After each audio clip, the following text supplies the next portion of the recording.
Hello everyone, आज की इस वीडियो में हम पढ़ेंगे क्लास 8th मैथ्स का चैप्टर एल्जेब्रिक एक्सप्रेशंस। तो चलिए स्टार्ट करते हैं। सबसे पहले हम देखते हैं डेफिनेशन ऑफ एल्जेब्रिक एक्सप्रेशन। तो algebraic expression, the expression formed by a combination of variables and constant. So variables और कांस्टेंट क्या होते हैं यहाँ पर? वेरिएबल कोई एक ऐसी वैल्यू होती है, कोई एक ऐसा सिंबल होता है जिसकी वैल्यू चेंज होती रहती है, और जबकि कांस्टेंट क्या होता है? एक फिक्स न्यूमेरिकल वैल्यू को हम कांस्टेंट कहते हैं।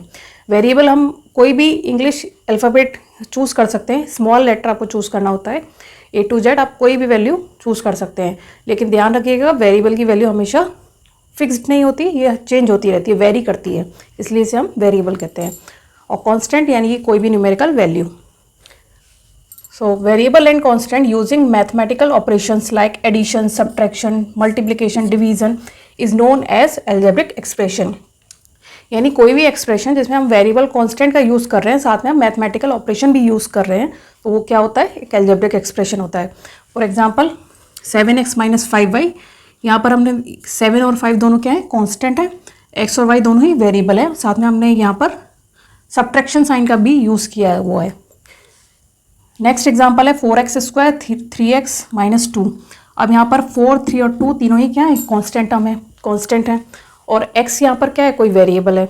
तो इन सभी का जो कॉम्बिनेशन है, कांस्टेंट, वेरिएबल और मैथमेटिकल ऑपरेशन, ये सब का जो कॉम्बिनेशन होता है, ये क्या होता है? Algebraic expression.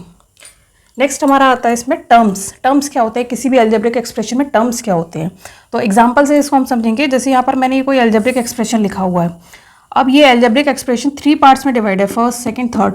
तो ये जो तीनों पार्ट हैं, ये इसके क्या होते हैं? टर्म्स होते हैं। जैसे 3x² ये इसका फर्स्ट टर्म हो गया, 5x सेकंड टर्म हो गया, और 7 क्या हो गया? थर्ड टर्म हो गया।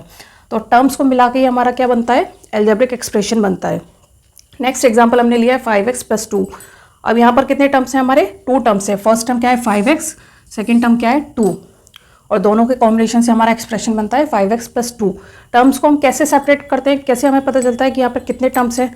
कौन उन्हें सेपरेट करता है? तो मैथमेटिकल ऑपरेशंस उनको सेपरेट करते हैं। जैसे यहाँ पर जो प्लस साइन है, ये दोनों टर्म को सेपरेट कर रहा है।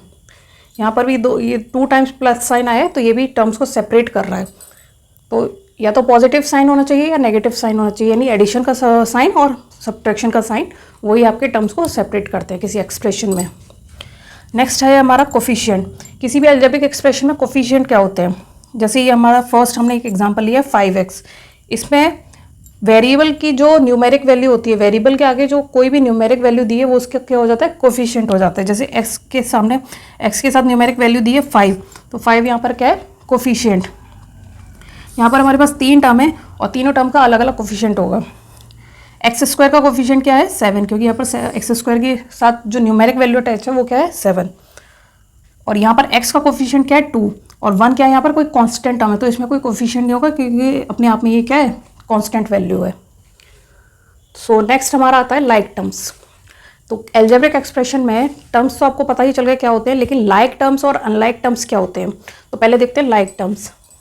3x² एंड 5x², ये हमने कोई एग्जांपल लिया है, 3x² एंड 5x²। तो लाइक टर्म्स क्या होते हैं? ऐसे टर्म्स जिनमें वेरिएबल भी सेम है और वेरिएबल की डिग्री भी सेम है, यानी पावर भी सेम है, तो वो टर्म्स आपके क्या होते हैं? Like terms. अच्छा, लाइक टर्म्स का कोफिशिएंट इक्वल होना ज़रूरी नहीं होता है।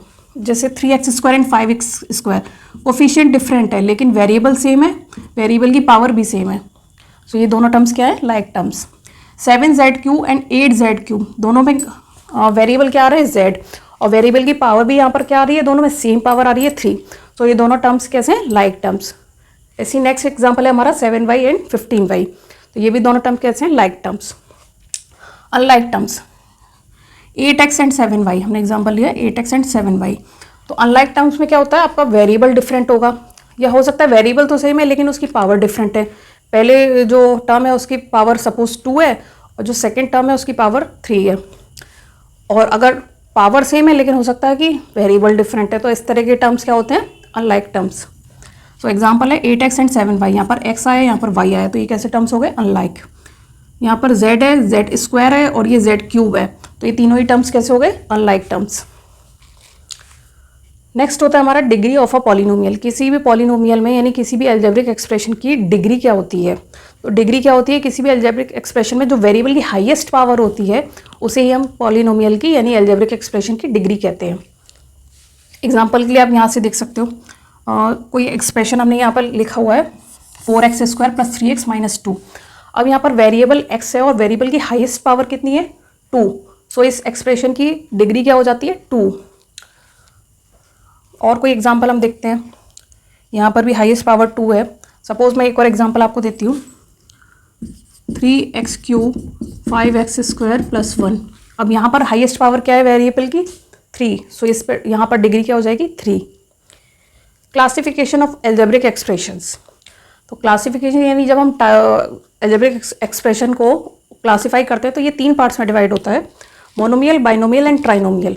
मोनोमियल होता है ऐसे एल्जेब्रिक एक्सप्रेशन जिसमें सिर्फ और सिर्फ सिंगल टर्म होता है, यानी कितने टर्म्स होते हैं, नंबर ऑफ टर्म्स कितने होते हैं 1।